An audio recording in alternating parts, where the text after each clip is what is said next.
आपको बता दें कि कांग्रेस नेता चाणक्य पंडित ने मौजूदा सरकार के ऊपर सवाल खड़े किए हैं और उन्होंने कहा है कि मौजूदा सरकार जो योजनाएं बना रही थी वो लोगों तक नहीं पहुंचा पाई है। इसके अलावा उन्होंने क्या कुछ कहा है, आइए आपको सुनवाते हैं। जनता के मिजाज को कितना समझते हैं, क्या कुछ राजनीतिक रुख प्रदेश का और करनाल जिले का रहने वाला है। हमारे साथ चाणक्य पंडित हमसे बात कर लेते हैं। सबसे पहले तो कि आप धरातल पर उतरे हैं, घर घर जा रहे हैं, कांग्रेस के प्रचार का जिम्मा जो है आपने संभाला है, क्या कुछ तस्वीर जो है निकल कर आ रही है? देखिए, मुझे पार्टी के नेतृत्व से आदेश हुआ था कि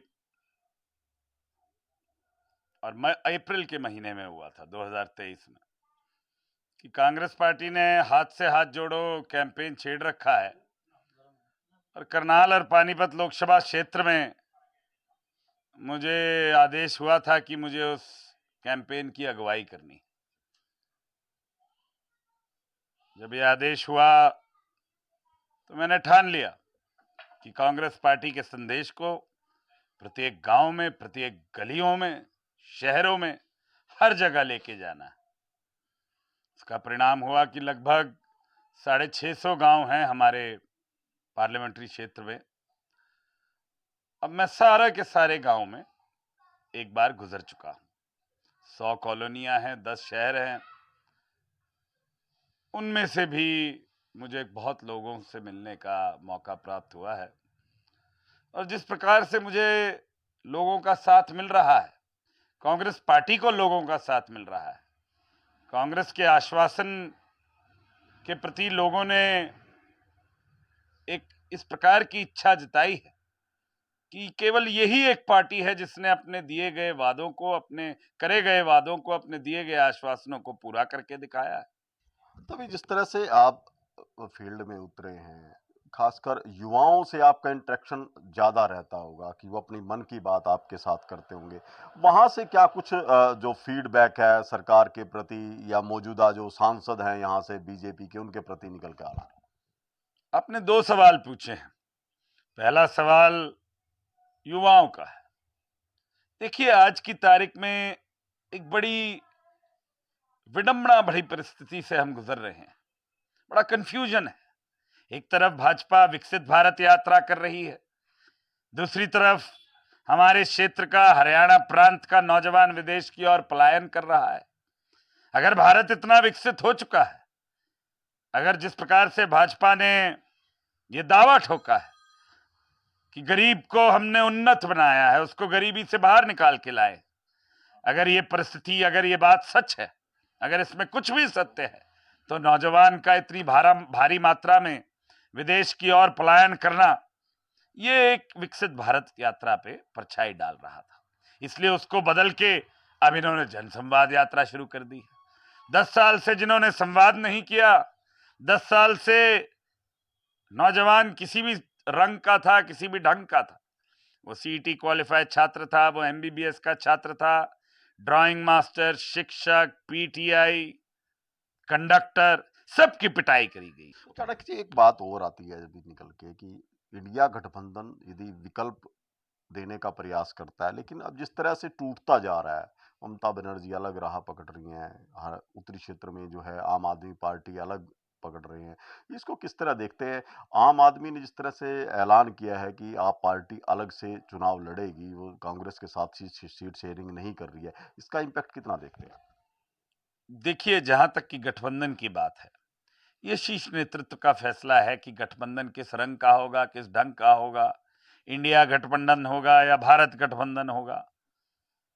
मैं तो केवल इतना ही कहना चाहता हूं कि कांग्रेस पार्टी अपने आप पे, अपने पुरुषार्थ को आधार बनाकर, जो कांग्रेस की अभी अभी कार्यक्रम चल रहा है, घर घर कांग्रेस, हर घर कांग्रेस, उसको आधार बनाकर पूर्ण रूप से सक्षम है कि इस देश प्रदेश के आवाम की आखिरी पंक्ति तक पहुंच पाए। इसलिए अगर गठबंधन हुआ तो सोने पे सुहागा, परंतु अगर गठबंधन नहीं भी हुआ तो कांग्रेस पार्टी को उससे ज्यादा दिक्कत नहीं है और उसका कारण मैं आपको बताता हूं। पिछले चुनाव में प्रधानमंत्री जी ने राष्ट्रवाद का मुद्दा उठाया था। राष्ट्रीय एकता और अखंडता का सवाल था, हम उससे समझौता नहीं कर सकते थे। हमने बहुत बढ़ चढ़ के प्रधानमंत्री जी को इस देश ने वापस संसद में जगह दी। उसके विपरीत आप देखेंगे कि बीजेपी को मेरे ख्याल करोड़ सवा करोड़ वोट ही एक्स्ट्रा कांग्रेस पार्टी से मिली थी।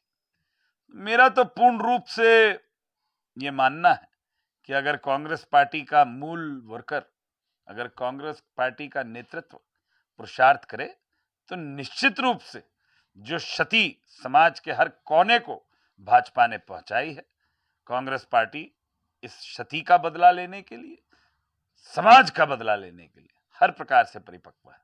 चाणक्य, एक बात और आती है, हरियाणा की राजनीति की बात की जाए तो क्षेत्रीय जो दल हैं उनकी कितनी भूमिका, कितना असर देखते हैं आप, चाहे वो जेजेपी हो या इनेलो हो, उनका कितना असर रहेगा लोकसभा चुनाव में, विधानसभा चुनाव में, कहाँ खड़ी है ये पार्टी?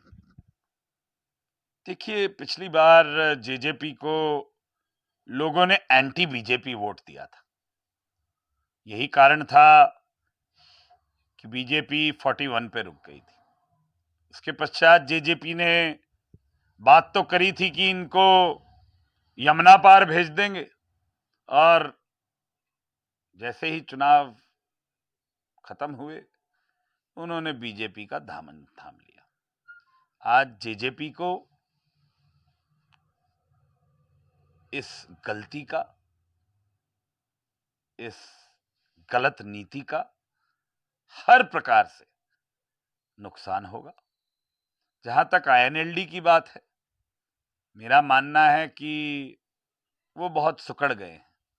एक जमाना था कि हरियाणा में उनकी हर जगह, हर गांव में जगह थी, परंतु आज वो इतने सूक्ष्म हो चुके हैं कि मुझे नहीं लगता कि आने वाले चुनाव में उनका प्रभाव होगा। और जहां तक बीजेपी की बात है, बीजेपी की भी कर लेते हैं।